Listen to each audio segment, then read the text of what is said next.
We are doing this with the support of both the Biden-Harris administration as well as the Newsom administration. It is incredible to get this level of leadership and commitment.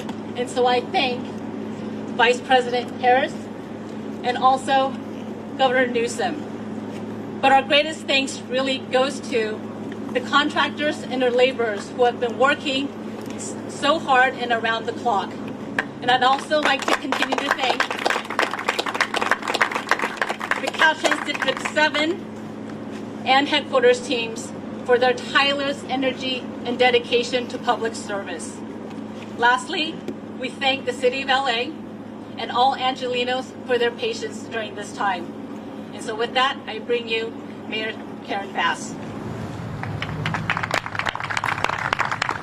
Good morning, Los Angeles. This is a great day in our city, and I think it is a wonderful example of how and why we got this job done. First and foremost, the workforce that worked 24 hours a day, 7 days a week, the numbers of workers on the site here who doubled and tripled as everyone came together, but showing the unity from the White House to the governor to our senator, all of us standing together to make sure that this got done and the 10 will be open. There are other leaders here I want to acknowledge: our CEO of Metro, Stephanie Wiggins, our General Manager of the Department of Transportation, Laura Rubio Conejo, and our Fire Chief, Kristen Crowley, and the over 100 firefighters that put the fire out. Elected officials in the area: Congresswoman Kamlacher, Assemblymember Miguel Santiago, and Supervisor Hilda Solis. Everyone came together with the urgency, knowing what it means to have a freeway where 300,000 Angelenos pass every single day, and the disruption that that caused in our city. I want to thank Angelenos for being informed, for following the directions, staying on the freeway, and most importantly, taking advantage of Metro. Trains increase, times were faster, and ridership was up 10%. As life gets back to normal over the next few days, I hope that Angelenos that participated and joined Metro and rode Metro maybe for the first time will understand what a convenience it is, and we will continue to use public transportation. Let me again just thank everyone who worked 24 hours a day to make this effort happen. Thank again our governor for his leadership, senator, and of course, our vice president. The White House made it clear from day one that they were going to do whatever it took in order to get Angelenos safe and life back to normal. And let me introduce now Senator Alex Padilla. Thank you, Mayor Bass. When the fire first broke out last week on I-10, those of us who live and work anywhere near Los Angeles know just how significant this was, and we were braced for the worst. But I'm happy to be here today. It's Sunday before Thanksgiving, but we wouldn't have to wait till Thursday to give thanks. To give thanks for the opening before the Thanksgiving holiday of the I-10 freeway for folks who are working this week, folks who will be traveling for the Thanksgiving holiday, and to give thanks to all the workers who made this possible. We can't thank them enough. Workers at Caltrans, the contractors, workers at the different transportation agencies, the fire agencies, Cal Fire, LA Fire, others who tackled the fire last Sunday. But really a big thanks for the true cooperation and collaboration that happened to make this announcement possible. From the local level, Mayor Bass and her team, the state level, Governor Newsom, legislative leaders, departments and agencies, and of course at the federal level, the Biden-Harris administration, the Federal Highway Administration, and others. It took all of us coming together to make sure that this announcement would come in a matter of days, not in a matter of weeks or months. We don't have the specific final price tag on this, maybe a little bit more, maybe a little bit less than $3 million, but the bottom line is this will be covered by federal funds, thanks to the bipartisan infrastructure law that was passed and signed a couple of years ago. The emergency funds are a result of this law, which is in and of itself a once-in-a-generation investment in our nation's infrastructure. And to piggyback on Mayor Bass's announcement, that law is not just responsible for funding the repair and reopening of I-10. The bipartisan infrastructure law is also a significant investment in public transit, which many commuters first experienced this last week. And we hope that they had such a good experience that it becomes a norm. It becomes a regular way to get to and from work. So again, to everybody involved, just a big thank you, thank you, thank you. And to Angelenos, welcome back to I-10. Now, just briefly, a few words in Spanish. Aunque hoy es domingo y esta semana celebramos el Día de Acción de Gracias, no tenemos que esperar hasta el jueves para dar las gracias a todos los trabajadores que han hecho este anuncio posible. Vamos a reabrir la carretera 10 aquí en Los Ángeles antes de lo que primero se esperaba.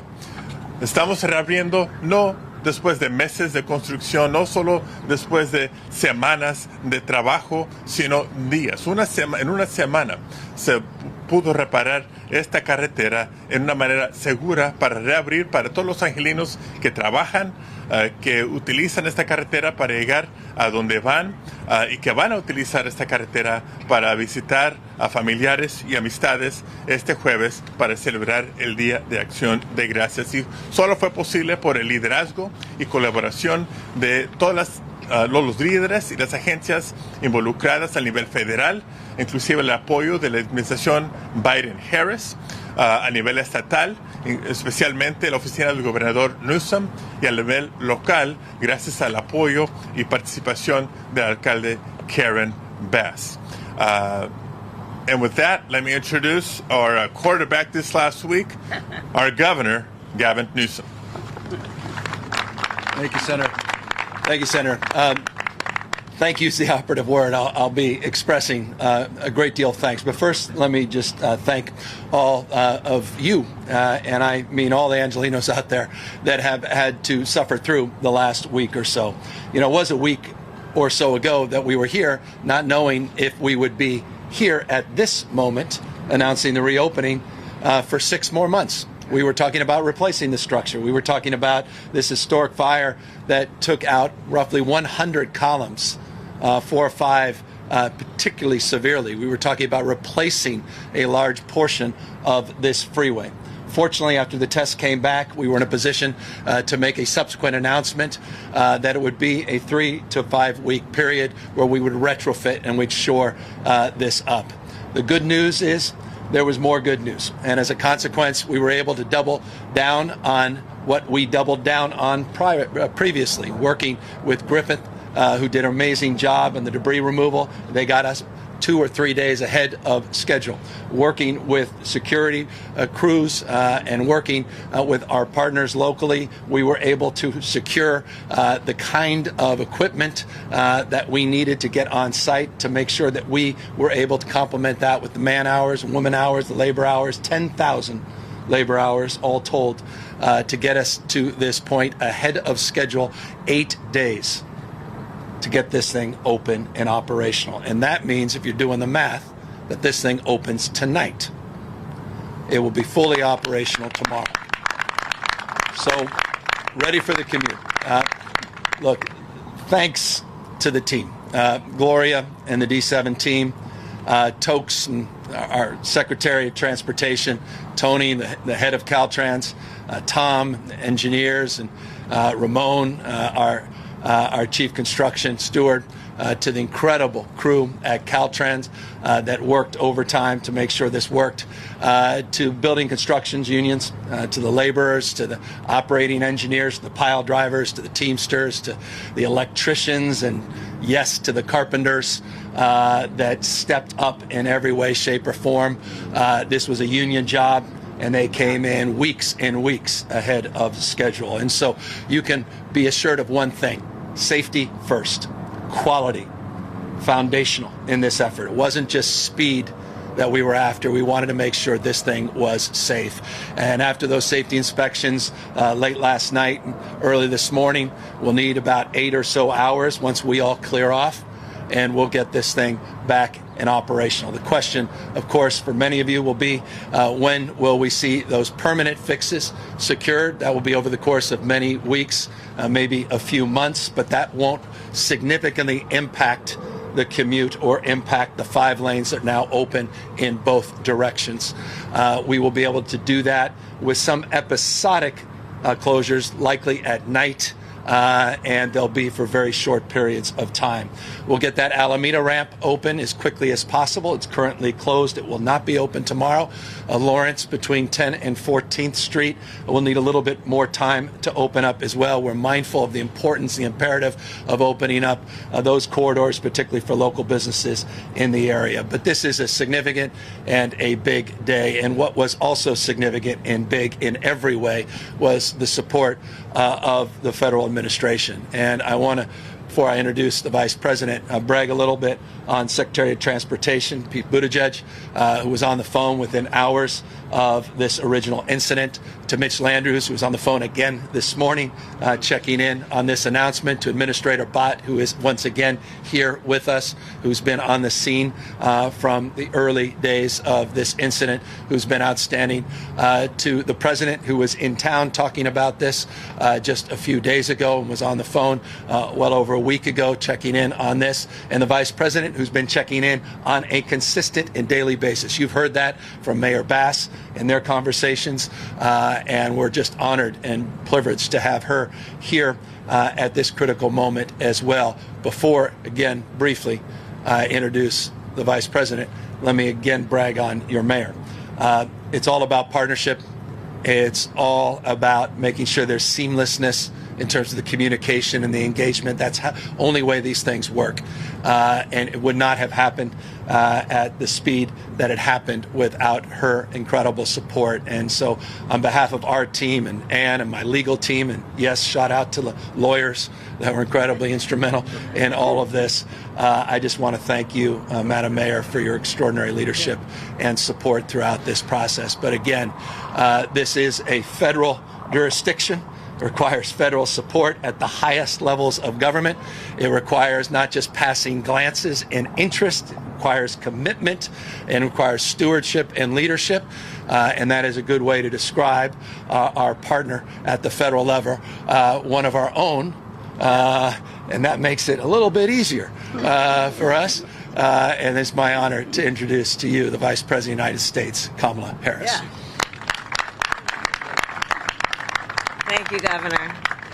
Well, as one of the first in a very long time Californians to be associated with the White House and living in Los Angeles, I was acutely aware of what closure of the 10 would mean for so many people. Hardworking people, families, many people who, when it was shut down, they can't work from home. Their work requires them to be present. And so I want to applaud the leadership of the governor, the mayor, the senator, and so many others. Caltrans, we had a chance to visit this morning. The men and women there, the men and women of organized labor, the unions. The work that happened here is extraordinary. And it really is a function of the will and the ambition of the workers on the ground who understood what closure of the 10 would mean for folks on a daily basis, and their commitment as public servants, as union members, to get this thing done. And you know, we can give the fancy speeches all day long, but we're able to stand here and do this because they did this work on the ground. In many cases, working as many as 14 hours a day, out of sheer commitment and a sense of duty and responsibility to deliver for the people of Los Angeles. So it's extraordinary work that happened here. And yes, Governor, Madam Mayor, the Senator, we all talked on a daily basis practically. And the estimates were that this was going to take a long time. There were some who said that a 3 to 4 week estimation was ambitious. But these folks, these people who work every day on this, who are experts, who understand the specifics, who understand the detail, they didn't listen to all that. They just did the work and they saw it through. And on behalf of President Biden and myself and our administration, we applaud this work. And this is the kind of work, frankly, that is happening around the country, where hardworking men and women, carpenters, laborers, city workers, county workers, government workers are rebuilding America. We have invested billions of dollars in rebuilding America's roads and bridges, lead pipes removal, what we are doing to ensure that all families have access and can afford high-speed internet. This is all about rebuilding America's infrastructure. And it has been a commitment of ours from day one. Many talked about doing it. You'll remember Infrastructure Week. By the way, it never happened. Every week. But what we have been able to accomplish is, for California alone, a $33 billion commitment to help build back up the infrastructure in our home state. We're looking at already over 1,100 projects underway in California because of the work and the commitment that Joe Biden and I and our administration have had to ensure that federal dollars come to states like California to do the work that must be done. And so I want to again applaud everybody, and then to all the Angelinos, I would just say this. Tomorrow the commute is back on, and happy Thanksgiving. There's so much to be thankful for. You know, we're living in a world right now where it's heavy, and it's hard. And when we can have these moments to applaud the commitment of people to folks that they never meet, these workers, their commitment to the families and the individuals who need to pass this freeway every day, it's a moment to give thanks for the folks who care and to remember that we're all in this together. So thank you, and happy Thanksgiving, everybody. Here, here.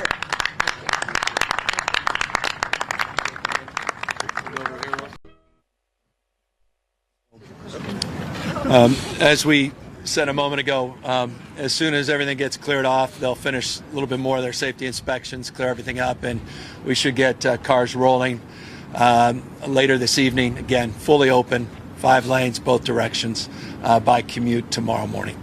Happy to answer any questions.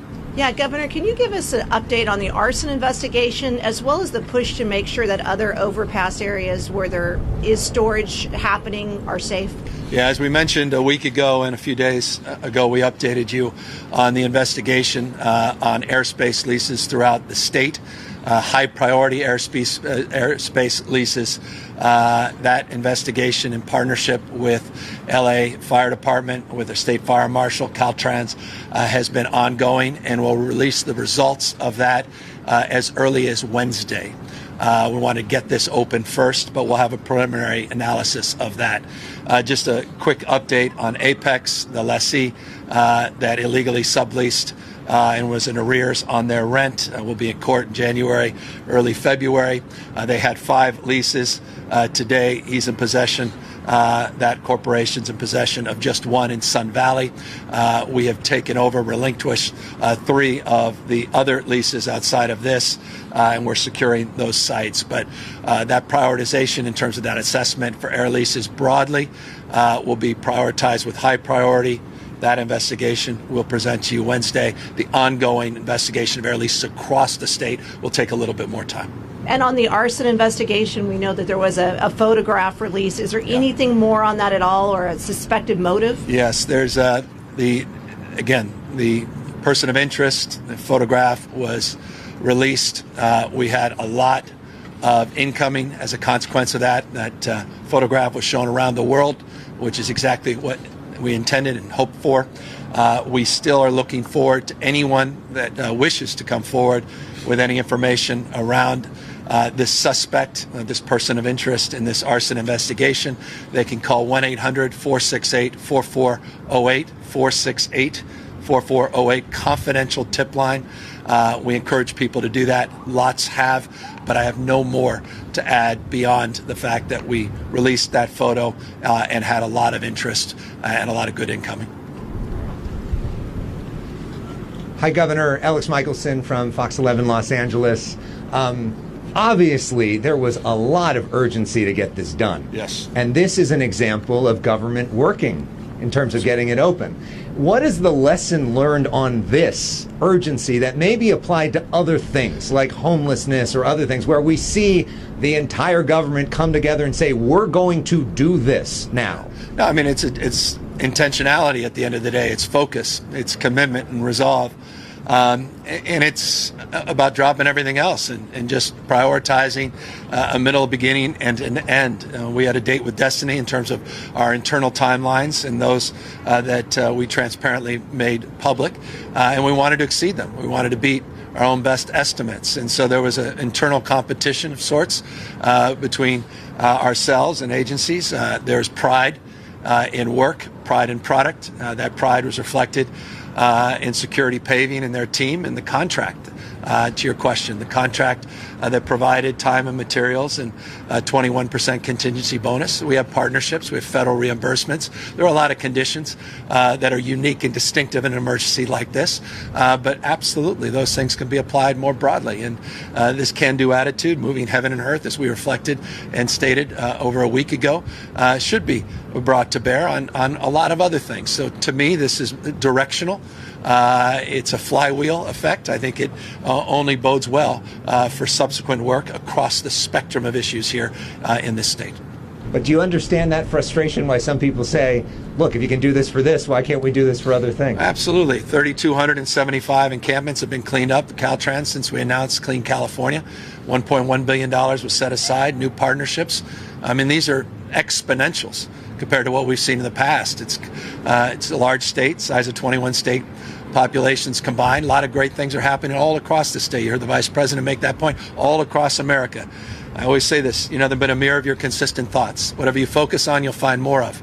I hope folks focus on the success of this, and they'll find more successes. The mayor's successes locally, the supervisor's successes in her districts, some members and senators and congressmen and women that are doing good work everywhere and also should be recognized, not just the things we fall short of expectation, but the things where we exceed expectation. Good morning, Eric Resendiz with ABC7. Good news today for drivers that come through here on the I-10. What is the message y'all would like to share for these business owners who were impacted by this historic fire? Many of them are from different countries. They face many obstacles. We do know that even, there's a language barrier. What is the message? They're looking for a sign of hope because they depended on their business for their family's livelihood. Well, a top priority for us. That's why getting this exit that you see behind me open is foundational. That's why I mentioned that in my remarks up top. Getting Lawrence between 10th and 14th open, getting this exit open, so more ease of access to these businesses. But I'm going to do one better. We were literally just having, this reinforces a message.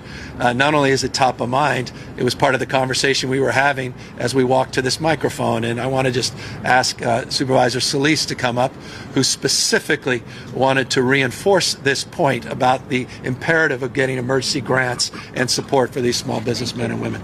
Thank you, Governor. Yes, the County of Los Angeles is working with the Mayor's office and with the state. We know that there are approximately 600 or more businesses that have been impacted.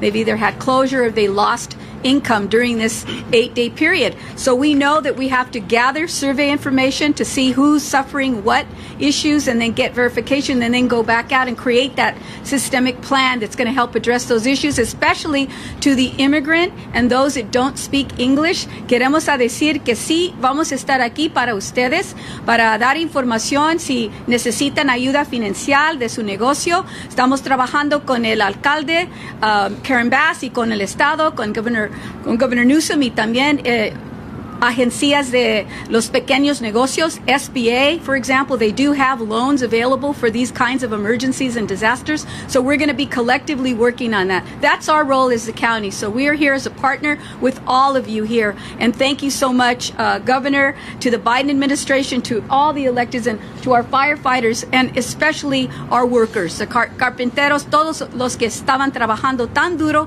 8 días para hacer este milagro. Thank you very much. And let me join with the supervisor because we work hand in hand together. Yesterday, I met with several of the businesses right around in this area who were severely impacted. One business told me that their traffic was down 40 to 50%. We told them that we believe we can provide resources at emergency.lacity.gov.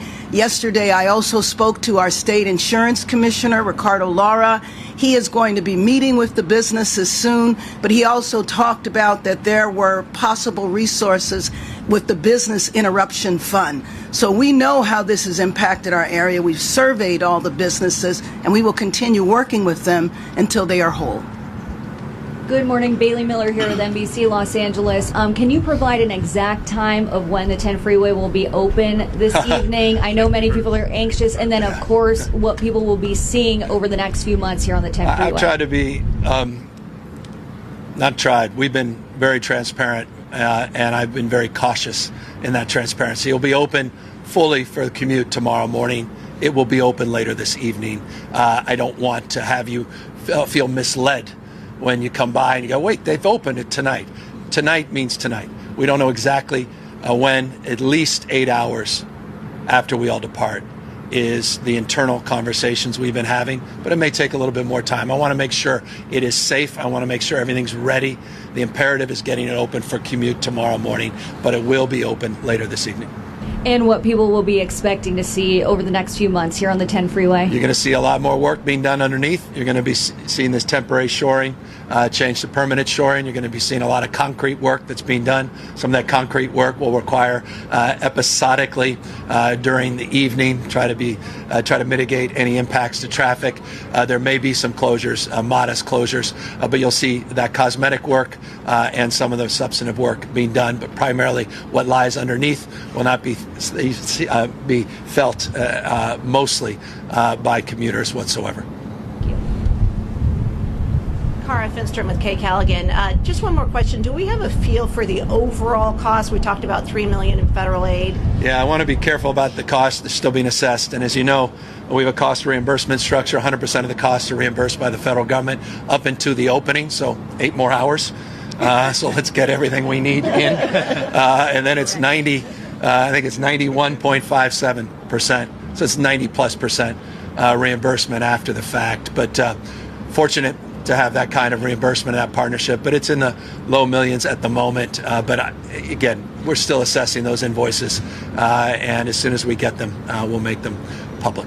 And so for now, Alameda Street, the exit, and the stretch of Lawrence Street, are those the only 2 parts that won't be reopening? Yeah, Lawrence between 10th and 14th, to be specific, will take a little bit of time, but we're hoping to move it quickly. And then obviously the impacts on the edges here. You can see that with the off-ramp.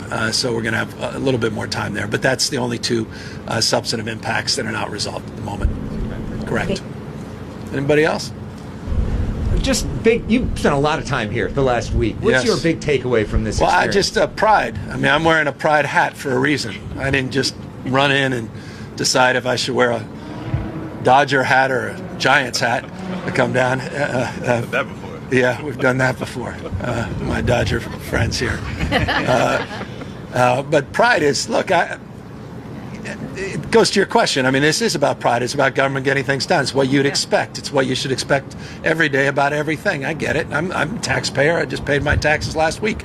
And I get it. You know, we want those dollars to go far. We want them to be used as they're intended to use. But what I love about a project like this is, you know, a lot of things in life are directional. There is no having made it, so to speak. Success is hard to define. It's not a place. It's a direction. When it comes to a project like this, success has a timeline. You can feel it. You can see it. You can, You understand it. It's visceral, and that's why it's an imperative that we over-deliver in times like this. I mean, this was 8 days. We were talking about 6 months. Yes. Those weren't just public conversations. I can assure you they were private ones. You recall 8 days ago, we were very public, and the mayor and I made the point that we were running in parallel an operation to literally secure a prefab freeway that would be constructed off-site to be brought on-site. And we didn't know until that chemical sampling came back 48 hours later that we were not going to be placed in that burden or that position, and that we can retrofit it. But that 3 weeks was very real, 3 to 5 weeks.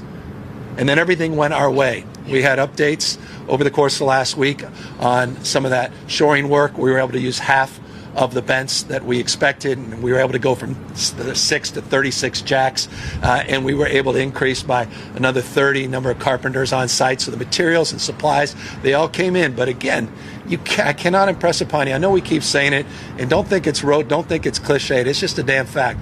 It was the pride of the workers behind me. And the vice president made a comment that was an important comment, and it may seem as an aside to you, but it was a comment and reflection of a conversation she was having with some of these folks. And they're saying, we did 12-hour shift, but it was really 14 hours. And they expressed pride that this was important to them and their community, the quality of the work. There was a sense of urgency. And I love that. So for me, spirit and pride, and you can't legislate spirit and pride. It just shows up, and it shows up at times like this. And everybody you see in front of me, behind me, side of me, they showed up as well, and I couldn't be more proud of each and every one of them. Thank you all very, very much. Enjoy your commute tomorrow.